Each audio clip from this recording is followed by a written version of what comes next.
ኢየሱስ ግን አይለወጥም። በገዛ ህይወቱ ዋጋ ከፍሎ ነው የጠራችሁ የወደዳችሁ። እባካችሁ እሱን ወቁልን። ጴንጤነት እስከ ህይወት ፍጻሜ ድረስ መጸናበት አንድ ነገር አለ። አዎ ብዙ ጊዜ ሃይማኖት ቀይራለሁ፣ ሃይማኖት ውስጥ የሚገኝ መስሎኝ ኢየሱስን ሳፈላልግ ነበር። እውነት የሚገኘው ከሃይማኖት መስሎኝ፣ ግን ጴንጤነት ሃይማኖት ሳይሆን እምነት ነው። ዳችሁ አይችልም፣ አያስተማምንም። ጥሏችሁ የሚሄድ ፍቅሩ የሚቀየር ፊቱ የሚለዋወጥ የሰውን መጨረሻው ይሄ ነው። ኢየሱስ ግን አይለወጥም። በገዛ ህይወቱ ዋጋ ከፍሎ ነው የጠራችሁ የወደዳችሁ። እባካችሁ እሱን ወቁልን። እሱ ወዳጃችሁ ይሁን። ስትጠሩት የሚመጣላችሁ እሱ ይሁን። የምትንከራተቱ ሰዎች፣ መድረሻ ያጣችሁ ሰዎች፣ አለ መድረሻ፣ አለ ፍቅር የሆነ ኢየሱስ አለ፣ የሚወድ ኢየሱስ አለ፣ አቃፊ ኢየሱስ አለ። ወደሱ እንድትመጡልኝ ፈልጋለሁ። ለማውቃቸው ሰዎች ሁሉ አድርሱልኝ። ይሄንን ኢየሱስ ሳታውቁት እንዳትሞቱ። ከዚህ ኢየሱስ ጋር ሪሌሽንሺፕ ሳይኖራችሁ ሃይማኖት አለኝ ብላችሁ የምትኩራሩ ሰዎች ሃይማኖት ምንም አያደርግላችሁ። ኢየሱስን ታውቁታላችሁ ወይ? ስትጠሩት ይመጣላችኋል ወይ? ወዳጅ ናችሁ ወይ? ጠዋት ስትነሱ የምታስቡት እሱን ነው ወይ? ማታ ስትተኙ እሱን ነው ወይ የምታስቡት? ፍቅር ይዞን የምናውቅ ሰዎች ሰው ፍቅር ብቻ ነው የምናስበው። ስለዛ ሰው ስለ ኢየሱስ እንደዛ ፍቅር ይዟችኋል ወይ? እሱ እኮ ነፍሱን ነው የሰጣችሁ። እሱ እኮ ስለራሱ አልራራም። ራሱን እኮ የሰው መልክ ይዞ የባሪያን መልክ ይዞ ራሱን አዋርዶ ባዶ አድርጎ እኮ ነው የመጣላችሁ። ይወዳችኋል። ይሄ መልእክት ወዳጅ ለሌላችሁ፣ ለተንከራታቾች፣ ላዘናችሁ፣ ራሳችሁን ልታጠፉ ላሰባችሁ፣ ተስፋ ለቆረጣችሁ፣ ህይወት ለከበደባችሁ ለሁላችሁም ነው። ተስፋ አትቆርጥም። ኢየሱስ ካለ የዘላለም ህይወት አለ። ኢየሱስ ካለ ቤታችሁ ሙሉ ነው። የምትነሱበት ምክንያት አላችሁ፣ የምትተኙበት ምክንያት አላችሁ፣ የምትራመዱበት ምክንያት አላችሁ፣ የምትወጡበት የምትገቡበት ምክንያት አላችሁ። ከዚህ ወዳጃችሁ ጋር ግን ተገናኙ። ከዚህ አፍቃሪያችሁ ጋር ተገናኙ። ስለ ሌላ ሰው እየዘመራችሁ፣ ስለ ራሳችሁ እየዘመራችሁ፣ ስለ ሰይጣን እየዘመራችሁ ፍቅር ሊይዛችሁ አይችልም። ፍቅር የሚይዛችሁ ስለ ፍቅር ስለሰጣችሁ ሰው፣ ስለዚህ ስለ ያለ ሰበብ የሆነ ፍቅር፣ ሰበብ አልባ የሆነ ፍቅር።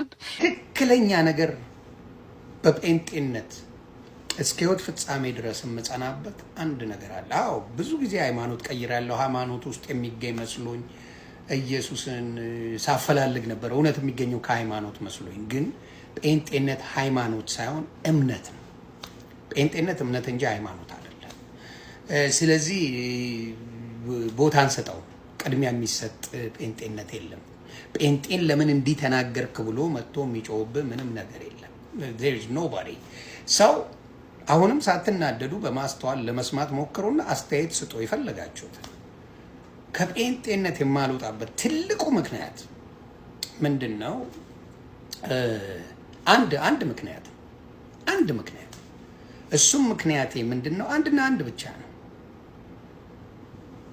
እግዚአብሔር አምላክ ጌታ ነው። ሌላው ሁላችንም ባሪያዎች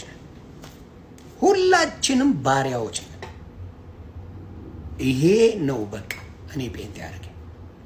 ከአብ ከወልድ ከመንፈስ ቅዱስ ከስላሴ ውጪ ስላሴ ጌታ ነው፣ እኛ ባሪያዎች ነን። በመጽሐፍ ቅዱስ ማስረጃ ነው የምነግርህ። ከዛ ውጪ ባሪያዎች ነን። እሱ መርጦ እሱ የቀደሰን እንጂ በስራችን ባሪያዎች የመርገም ጨርቆች እንደሆንን ነው መጽሐፍ ቅዱስ የሚናገረው። ከምንወዳት ከምናከብራት ቅድስት ድንግል ማርያም ብንጀምር የባሪያይቱን መዋረድ አይቷልና ትውልድ ሁሉ ብፅዕት ይሉኛል ያለችው።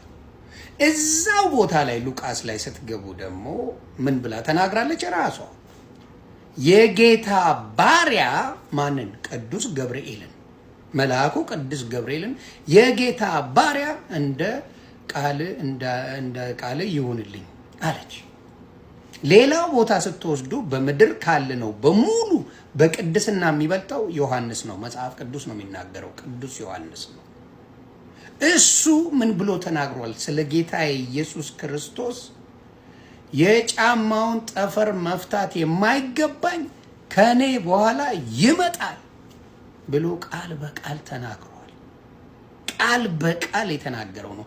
በሙሉ ምድር ላይ ያሉት የበታች ባሪያዎች እንደሆንን እያንዳንዱ በመጽሐፍ ቅዱስ ላይ ተናግሯል። ቅድስና ተሰጥቶ እንጂ በሌላ አይደለም። ለምሳሌ ህግን ስላከበርክ ብቻ ትልቅ ሰው አይደለም። ለምን? ህግ በማክበር ፈሪሳውያንን የሚያክል የለም። ህግ በማክበር ደረጃ ጳውሎስን የሚያክል አልነበረም። በህጉ መሰረት ይቀጣል፣ ያስቀጣል፣ ያስገድላል፣ ይገላል። እውቀቱም ነበረው። ህጉን ጠባቂ፣ በህጉ የሚኖር ፈሪሳዊ ነበር። ግን በእግዚአብሔር ዘንድ ስተተኛ ሰው ነበር። በኢየሱስ ክርስቶስ ዘንድ ለምን ታሳደኛለህ ሳውል ብሎ የነገረው ነው በሙሉ። ስለዚህ ምን ያደርጋል ማለት ነው? አሳዳጁንም ያጸድቃል፣ መልካሙንም ያጸድቃል። አሳዳጁንም ያጸድቃል፣ መልካም የሰራውንም ያጸድቃል። በጣም ሀብታሞች የነበሩ ልንድን ወደ እግዚአብሔር መንግስት ለመግባት ምን ያስፈልገኛል ብሎ ነው የጠየቀው። 9ኙን አትስረቅ፣ አታመንዝር፣ በሐሰት አትመስክር፣ ምናምን ሰንበትን አክብር ያለውን በሙሉ ሲነግረው ይሄንማ ከልጅነት ጀምሬ ምን ሳረገው ነበር ብሎ ተናግሯል። ይሄንማ ከልጅነት ጀምሬ ሳደርግ ነው የቆየሁት አለ። አንድ ነገር ይቀራል አለ። ሀብታም ሁሉ ነገር አለ። ያለን ሁላ ሽጣ ወደ እኔን ተከተለኛል፣ ለድሆች ሰጠ። የዛ ጊዜ አዘነ ነው የሚለው። ስለዚህ እንግዲህ ሁሉ ነገር ያደረገ ነው ይቺ ብቻ ነው። የራሱ ገንዘብ ነው፣ የሰራው ገንዘብ ነው። ምን ያለው ነው? ሌላውስ አጭበርባሪ ጋር ሄደ ኢየሱስ ክርስቶስ ዘኬዎስ ጋር ሲሄድ ደግሞ ምን አረገ? ያጠፋ ነው፣ ኃጢአት የሰራው ነው፣ በደለኛ ነኝ ብሏል። ኢየሱስን ሲያገኝ ግን ምን ሆነ? በቤቱ በረከት ሆነለት። ምን አለ?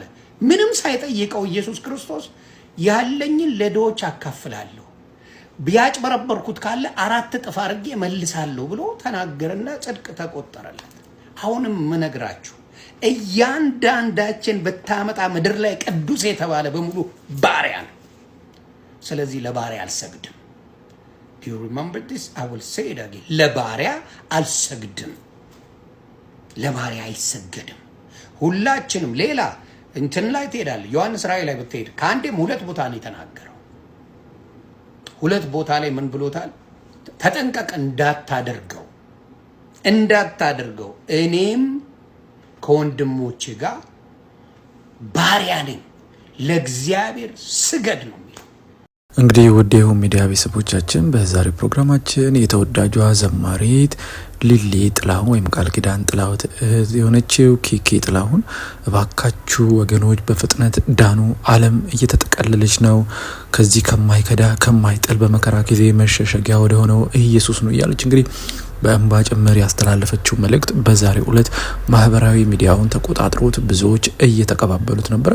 ከዛም በማስቀጠል ደግሞ ወደ ኋላ ይመለሳል ሲሉት እየነበሩ ዮኒ ማኛ ወይም ዮናስ ሞሉነ ደግሞ በአዲስ ኃይል በመንፈስ ቅዱስ እርዳታ አሁንም ግን ስለ ኢየሱስ ክርስቶስ መናገሩን ቀጥሏል። ይህ ደግሞ እጅግ የሚያስደስት ነው።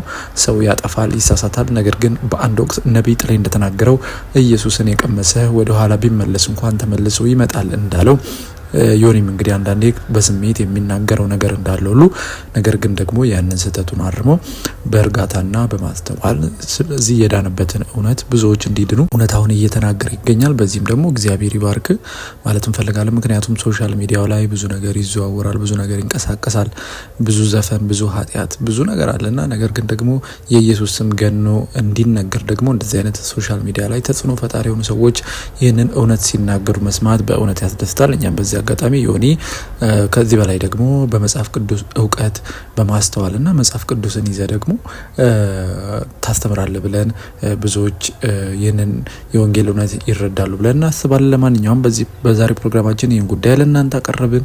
በፕሮግራማችን ላይ ያላችሁን ማንኛውንም ሀሳብና አስተያየት ልትሰጡን ትችላላችሁ።